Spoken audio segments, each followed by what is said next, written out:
एक समय की बात है। एक गांव में सफेद साड़ी वाली चुड़ैल का आतंक था।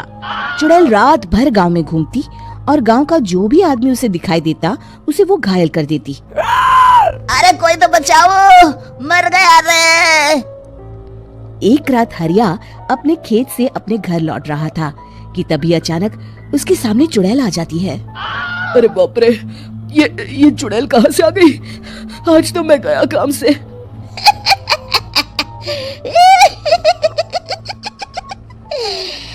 आज मुझे मेरा शिकार मिल गया। अरे चुड़ैल दीदी, मुझे छोड़ दो। जैसे ही चुड़ैल हरिया की तरफ बढ़ती है, हरिया वहाँ से भाग जाता है और अपने घर के दरवाजे पे पहुँचता है। अरे भगवान, जल्दी से दरवाजा खोलो, मेरे पीछे चुड़ैल पड़ी है। हरिया की पत्नी जल्दी से दरवाजा खोल देती है। अरे आप इतना हाफ क्यों रहे हैं? अरे मेरे पीछे चुड़ैल पड़ी है, आज तो मैं बाल बाल बच गया। जल्दी से सभी दरवाजे और सभी खिड़कियों को बंद करके बत्ती बुझा दो। तभी चुड़ैल हरिया के घर के पास पहुंच जाती है। अरे वो आदमी कहाँ गायब हो गया? मैं भी देखती हूँ आखिर कब तक बचेगा। मैं अपने शिकार को इतनी आसानी से नहीं छोड़ती। इतना कहकर चुड़ैल वहाँ से चली जाती है। वहीं दूसरी तरफ हरिया और उसकी पत्नी दोनों अपने घर की खिड़की से ये सब देख रहे होते हैं। अरे बाप रे, ये तो बड़ी डरावनी चुड़ैल थी। अगले दिन ये बात आग की तरह पूरे गांव में फैल जाती है और धीरे धीरे लोग चुड़ैल के डर के मारे शाम होते ही अपने घरों से बाहर निकलना बंद कर देते हैं। कुछ दिनों के बाद भाई, मैंने तो इस चुड़ैल के डर के मारे रात को अपने खेतों को पानी देना बंद कर दिया है। कहीं मेरी फसल सूख गई तो मैं तो कहीं का नहीं रहूंगा। साहूकार का कर्जा कैसे चुकाऊंगा? अरे भाई, पूरे गांव वालों का यही हाल है। पता नहीं ये चुड़ैल हमारे गांव में कहां से आ गई। फिर एक दिन गांव के पास वाली नदी के किनारे एक बहुत बड़े तांत्रिक के आने की बात कुछ गांव वालों को पता चलती है। वो लोग जाके ये बात गांव के मुखिया को बताते हैं। मुखिया जी, नदी के किनारे एक बहुत ही पहुंचे हुए तांत्रिक बाबा आए हैं। हमें उनसे मदद मांगनी चाहिए। मैंने सुना है वो बड़े बड़े भूतों और चुड़ैलों को अपने वश में कर लेते हैं। मुखिया जी सभी गांव वालों को लेकर उस तांत्रिक के पास पहुंच जाते हैं। ओम फट स्वाहा, ओम फट स्वाहा। तभी तांत्रिक अपनी बंद आंखों को खोलकर कहता है, क्या बात है? तुम सब लोग यहाँ क्यों आए हो? मुखिया जी उस तांत्रिक को सारी बात बता देते हैं। अच्छा, तो ये बात है। और तांत्रिक अपनी आंखों को बंद कर लेता है।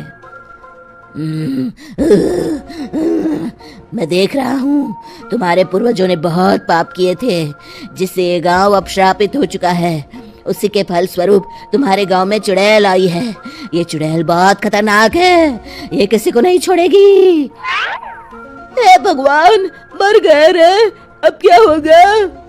तभी गांव के मुखिया जी कहते हैं, बाबा, इस चुड़ैल से हम सबको बचा लीजिए।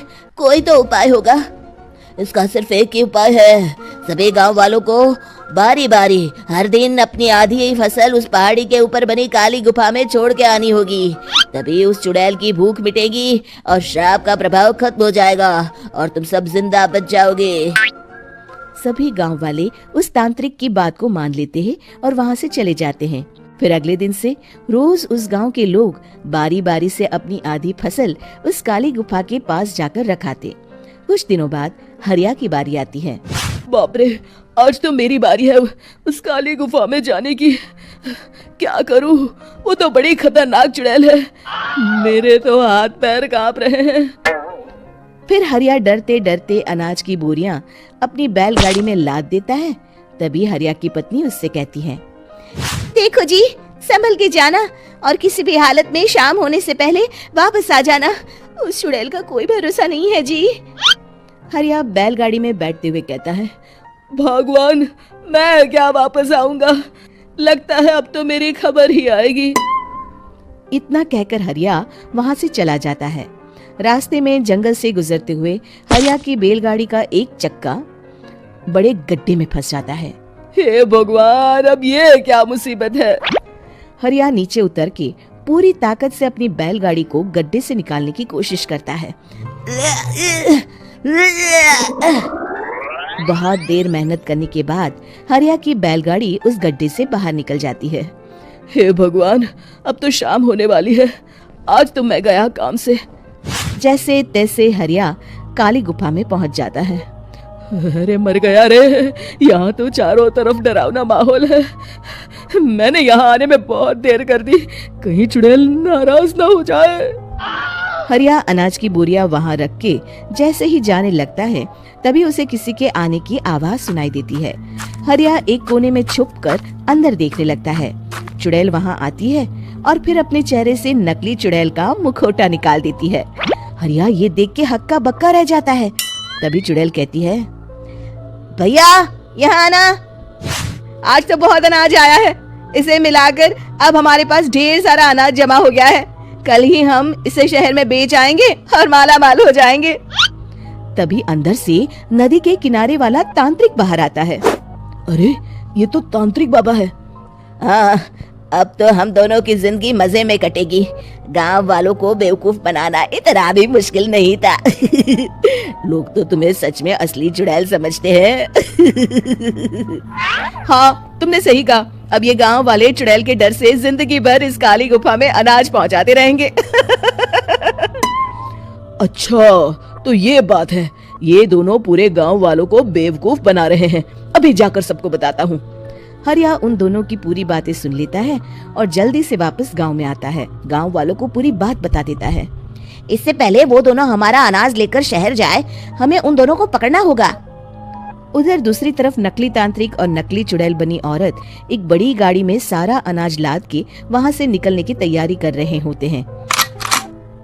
जल्दी करो, इससे पहले हमें कोई देख ले। हमें यहाँ से निकलना होगा। और तभी वो दोनों देखते हैं कि सामने से सभी गांव वाले अपने अपने हाथों में मशाल लेके आ रहे हैं। दोनों बुरी तरह डर जाते हैं। रुक जाओ, तुम दोनों का भांडा फूट चुका है। अरे मर गए रे, ये गांव वाले कहाँ से आ गए? तुमने क्या सोचा इतनी आसानी से यहाँ से निकल जाओगे? ये अनाज हमने अपने खून पसीने से दिन रात खेतों में मेहनत करके उगाया है। दोनों मुखिया जी के पैरों में गिर जाते हैं। हमें माफ कर दीजिए, हम दोनों एक नंबर के कामचोर हैं। बिना मेहनत किए पैसे कमाना चाहते थे। हाँ, अब हम आगे से मेहनत मजदूरी करके पैसे कमाएंगे। हमें कुछ मत करना, हमें छोड़ दीजिए। इतना कह के दोनों गांव छोड़ के भाग जाते हैं और सभी गांव वाले फिर से खुशी खुशी रहने लगते हैं। शिक्षा, तभी तो कहते हैं कि किसी भी समस्या का समाधान केवल सूझबूझ से ही करना चाहिए और कभी हिम्मत नहीं हारनी चाहिए। दोस्तों, हमें उम्मीद है कि आपको हमारी ये कहानी पसंद आई होगी। कृपया हमारे चैनल को सब्सक्राइब करें और सभी अपडेट्स के लिए बेल आइकन जरूर दबाएं। और हाँ, वीडियो लाइक और शेयर करना मत भूलिएगा। Bye bye.